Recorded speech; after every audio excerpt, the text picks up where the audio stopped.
vamos observar o seguinte exemplo para determinar a fórmula do termo geral de uma PG. Então, aqui nós temos que uma pessoa contaminada contamina outras 3. Vamos considerar, então, que em cada fase de contaminação nós vamos chamar de A. Na primeira fase, nós temos uma pessoa contaminada. Para calcular a segunda fase, nós teremos que multiplicar 1 vezes 3.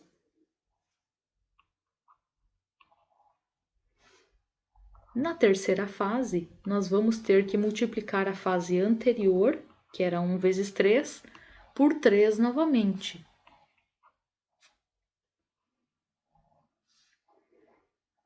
Na próxima fase, o mesmo acontece. Eu vou ter que pegar o termo anterior e multiplicar mais uma vez por 3.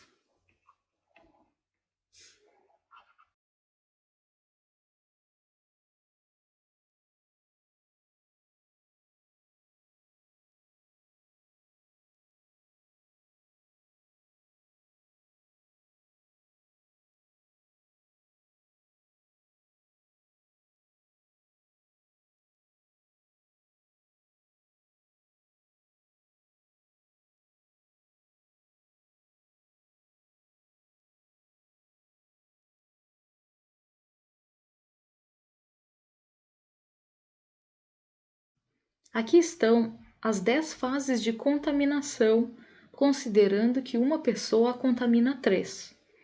Vamos analisar agora os cálculos e observar apenas os números que estão se repetindo, nesse caso, os números 3. Numa multiplicação, nós podemos escrever os números que se repetem na forma de potência. Então, por exemplo, na fase 10, nós temos 9 números 3. Eu posso reescrever esta multiplicação como 1 vezes 3 elevado à nona potência. O mesmo eu posso fazer na nona fase. Nesse caso, eu tenho 8 números 3. Então, é 1 vezes 3 na oitava. Aqui eu tenho 7 números 3. 1 vezes 3 na sétima. Aqui eu tenho 6. 1 vezes 3 na sexta. 1 vezes 3 na quinta, 1 vezes 3 na quarta, 1 vezes 3 na terceira, ou ao cubo, 1 vezes 3 ao quadrado, 1 vezes 3 na primeira potência. E aqui eu poderia escrever 1 vezes 3 na zero. Note que a razão dessa PG é 3, porque cada vez o valor aumenta 3 vezes. E é exatamente a razão que está sendo elevada nos expoentes aqui. Vamos comparar os números que representam a fase da contaminação e o expoente.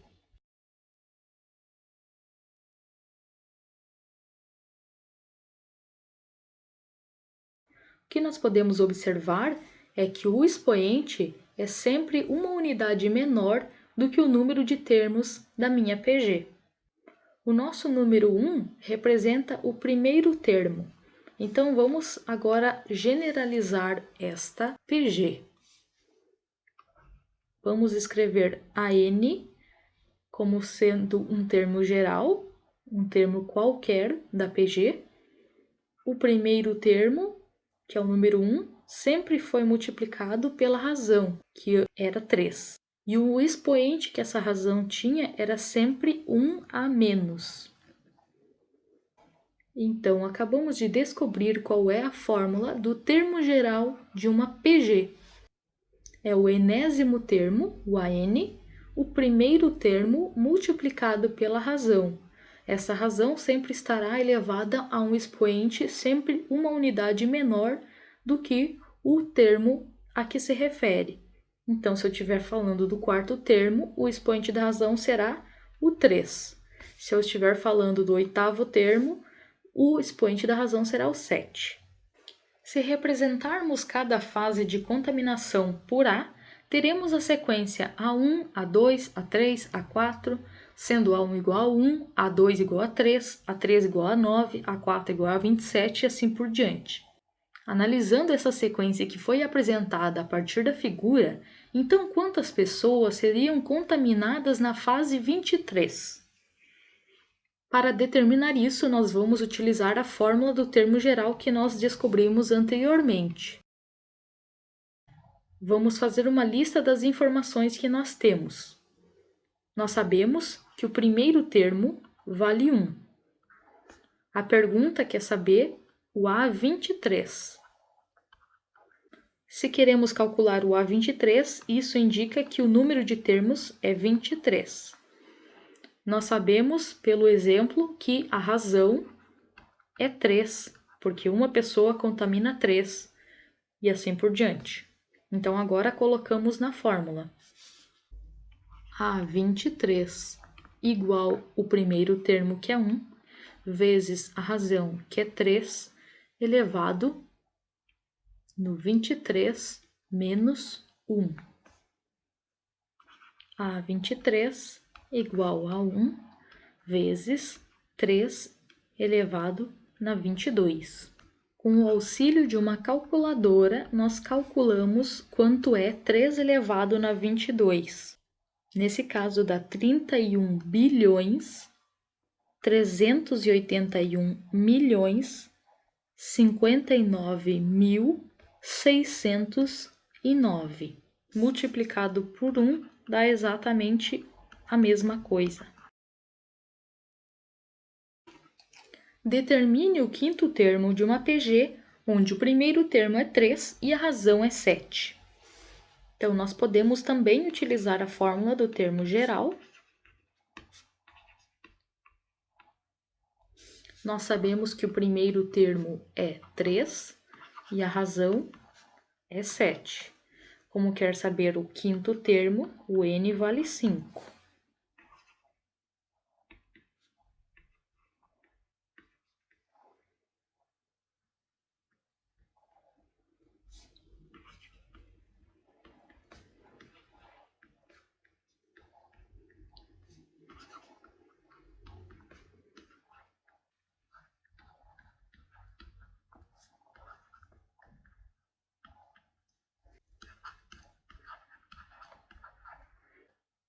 Portanto, o quinto termo é 7.203. Determine a razão de uma PG cujo quarto termo vale 24 e o primeiro vale 3. Novamente, vamos utilizar a fórmula do termo geral para calcularmos a razão. A razão é a nossa incógnita neste momento. Sabemos que o quarto termo vale 24. Isso quer dizer que o N é 4. E que o primeiro termo também temos é 3. Vamos substituir na nossa fórmula. O A4, o primeiro termo e a razão. Nós sabemos que A4 vale 24.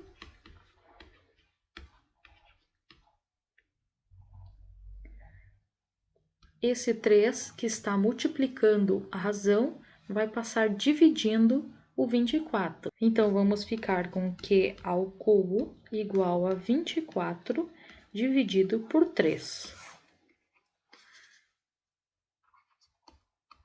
Fazendo a divisão, 24 por 3 é 8.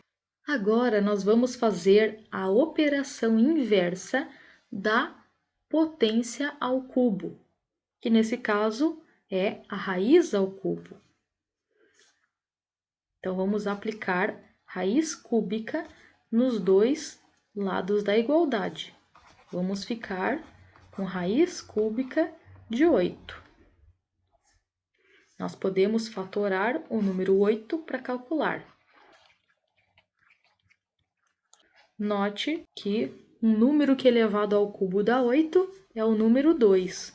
Logo, a razão é 2. Temos outro problema envolvendo o cálculo da razão. Vamos utilizar novamente a fórmula do termo geral. Nós sabemos que o quinto termo vale 1.620.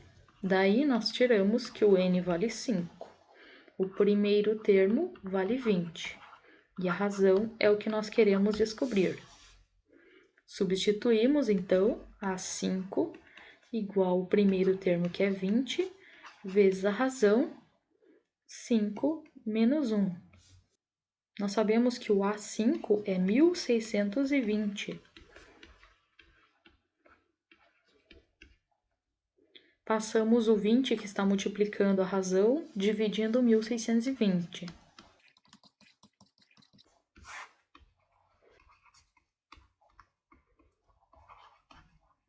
Fazemos a operação inversa da potência elevada à quarta, nesse caso será a raiz quarta de 81.